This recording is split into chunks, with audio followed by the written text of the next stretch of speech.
The new 98.9 Real Gold Radio. Foreigner, Blue Morning, Blue Day. Hi, you have to take your headphones off and turn them around, put them on the other way, okay? Yeah, this is live radio. Say, if you say it, you can't delete it. Oh, that's better. That looks good. This is great. Yeah, welcome into Real Gold Radio. Thank you. We have Linda Stenberg in the studio, going to be talking about the pros and cons of reverse mortgage. Yeah, I should have told you as the song was winding down. I said, put your headphones on. We should have rehearsed that because you got to put them on a certain way. But anyway. We got it. Yeah, so a reverse mortgage can be an effective tool for giving seniors additional cash to live on using the equity in their home. However, it is not a decision to be taken lightly. It's important to work with an experienced originator who can help you assess your unique situation to determine if a reverse mortgage is right for you. I think we've covered it, so we'll see you later. No, I'm just kidding. So, now what do you do? I'm a reverse mortgage originator. Okay. All right. So, how do we start this? What do you want to talk? What is a reverse mortgage? I guess that's a pretty good question. That is a good question. It's a special, unique FHA-insured loan that is for seniors 62 and older that allows them to pull equity out of their home. Whoops, they're falling off. Oh, you have slippery hair. It allows them to pull equity out of their home, and they can choose how they want to receive that money. Uh-huh. It does have some counseling requirements, and it's unique, and it's a great loan. It's not for everybody, but you just need to find out if it's right for you. Right. Well, yep. It's a very popular way to go. There's a lot of pros and cons. Yes. And now, let me see. What home is eligible for a reverse mortgage? Any single-family home. It can be a multifamily up to 4 units or a condominium. Okay. And basically, what are the differences between a home equity loan and a reverse mortgage? Yeah. That's a real good question. I thought so. The only difference is with a home equity loan, you have to make a monthly payment and qualify for that loan. Right. Pay it back, in other words. Yeah. And with a HECM, the reverse home equity conversion mortgage, there's no payment required as long as it's your principal residence. Right. So, basically, you have to keep your taxes paid, the insurance paid. You have to keep your home up to date. Correct. You know, the roofing, what else? Interior, right? No, maintenance has to be taken care of, obviously. Right. Okay, sure. Well, you would anyway. Yes. I mean, you're always going to have to pay taxes. You're always going to have insurance. But those are some of the qualifications for a reverse mortgage. Correct. Okay. Now, how much cash could we expect to get from a home? What's the percentages? A good rule of thumb is 50%. It depends on their age. The older they are, the more money they can get. Right. I see. Okay. What happens if someone outlives the loan? Will they have to repay the lender, or who has to? The home will pay the lender off. Uh-huh. We can only receive from the sale of the home, then they pay the lender off. Just like any other lien, you pay the lender off. Except with a HECM, a reverse mortgage, you're insured that you will never owe more than what the property can be sold for, the appraised value. So that's the positive thing about it. Yeah. Now, what are some of the negatives? Let's get into that. Oh, the negatives. Is that a long list, or they're both equal? We'll keep it short. Yeah, sure. Yeah. You have to be 62. Right. Okay. That's a negative. 62 or older? Yep. You have to go through counseling. A lot of people don't like the HECM counseling. You have to pay for it. Sometimes there's grant funds available, and you don't have to. But most of the time, you do.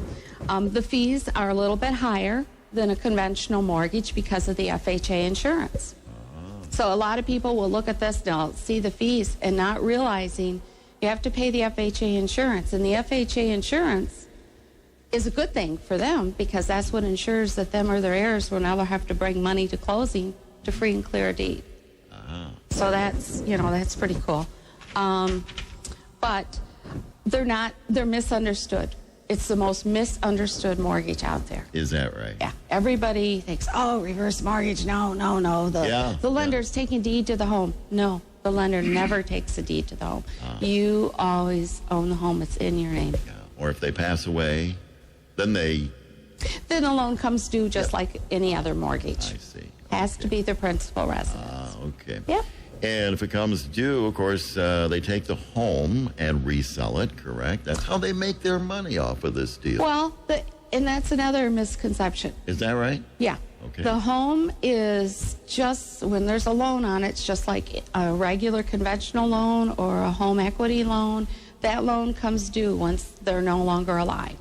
Typically, the estate will take care, have everything appraised, and then start selling things off. If a family member wants to buy the home and pay the loan off, they can. There you go. They can. That was my next question. They can. They'll never pay more than what that FHA appraisal is on it at that time at the note's maturity when they're no longer in it. Mm-hmm. So, yeah. And, okay, payments. Say, we get all signed up, everything's finalized, and there's, payments can be received in one of 5 ways. Is that correct? Yes. Yeah. Yes. They can receive the money monthly, or a lump sum, or a line of credit, or they can do a combination. Oh, really? Yep. Or whatever they want to do with the money, it's theirs to choose. Sure. Well, as I said earlier, I have a couple of friends that do this, and they just take the money whenever they need it. That's the smart way. Yeah, That's the smart way. You have a form, as I recall, that you fill out, and you send them a voided check Correct. over the fax machine, and then a week later, say like you ask for $1,000, a week later it appears in your checking account. That's right. It's a pretty cool way to do it. It is. But you have to be very careful. Yes. Yes, you have to Some be of the, careful. they can't really take out too much at one time. Is that correct? There is some HUD restrictions on it now where they used to be able to pull out everything that they were allowed all in closing. Now they hold back about 10% for a year, 12 months. They hold back. And the reason they're doing that is to make sure that they are aware to budget their money and that they have money for future taxes and insurance. Okay. It's learning budgeting. Yeah, that's a good idea. We got to learn all over. It's just like a first-time home buyer. Now you're in retirement years, and this is your end. This is your legacy. But they get counseling. It's required from an independent third party, right? That's correct. HUD-approved counselor. And for all reverse mortgage borrowers, that goes into effect, right? Okay. So a lot of paperwork goes with this? Yes. I imagine. Everything has its We're killing lots of trees, unfortunately. Yeah, I've seen, they're large folders. These big books, and it says reverse mortgage right on the front of it. And I've looked at a couple of them, and I'm lost. That's why they need counseling. That's correct. Yeah. That's correct. Okay. It's a double mortgage. It's one with the lender and one with HUD. So there's two sets of closing documents. Yeah. How much does it cost? That depends on the appraised value of the home. Everything is based off the appraised value. Okay. What's the usual appraised value? The average? Do you have any idea? In our area? Yeah, right. Probably around 125. Okay. So how much would you get off of that? Depending on their age, maybe 60. Okay. And then 60 grand, and they could choose to leave that in a line of credit. And if they leave it in the line of credit, it has a growth rate that allows them to borrow more than 60 over time. Oh, really? That's how it works. I've often wondered. I thought, boy, if you, at the end of it, that's all you get. But if you live a little longer, you can extend more. You can have more, correct? Well, once they use what's in that pot, right, it's gone. Oh, I see. It's gone. Okay. But if they allow it to stay and budget their money, it will increase in value. So they could eventually, if they didn't do anything for 10 years, right, then they're going to start with whatever the real true appraised value was and not that 50%. So it grows. It grows. Interest. Grows equity. Equity. Equity that they can borrow. They can borrow more equity. All right. Because they're older. Okay.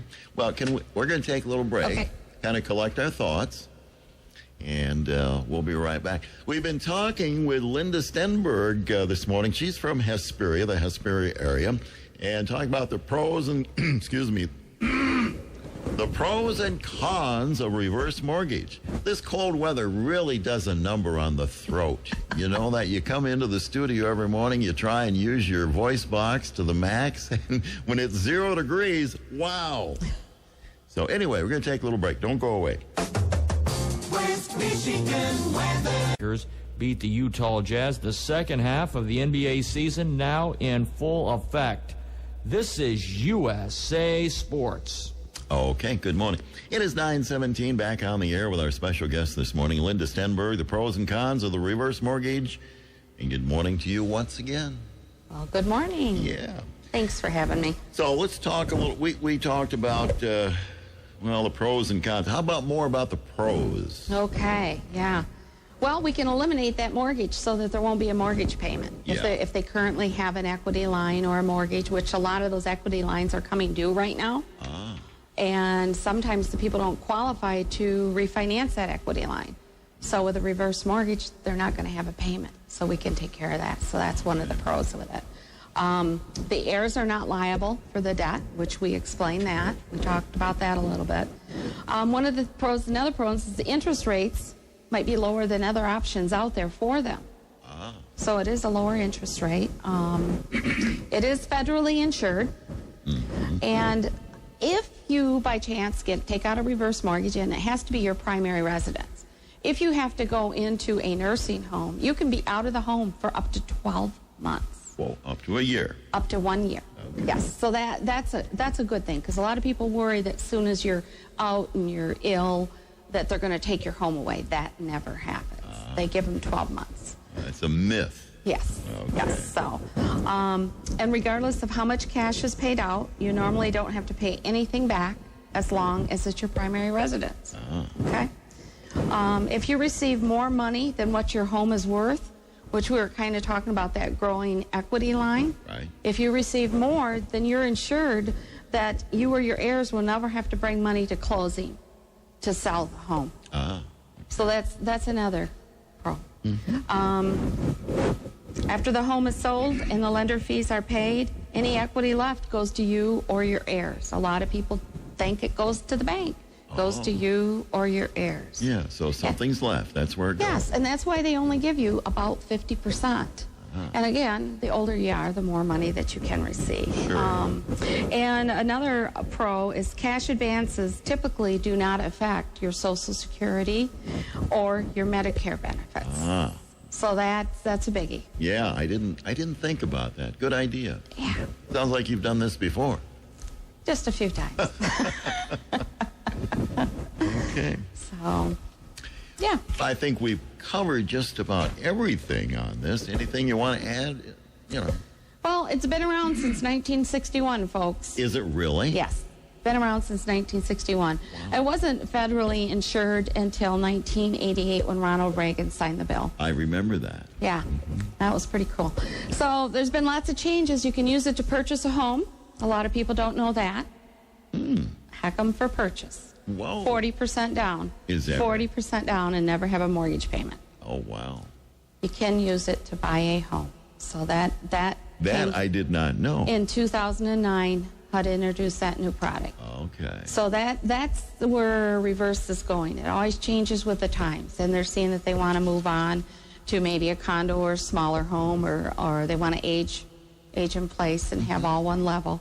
It can be used to purchase a home. Okay. So that's great. Now, you have a web page, right, in case somebody needs Yes. more information? Yes. What is your web page? Oh boy, www.greatlatesreversemortgage.com. You know what? I just Googled a little while ago, Linda Stenberg, Hesperia, and it came up.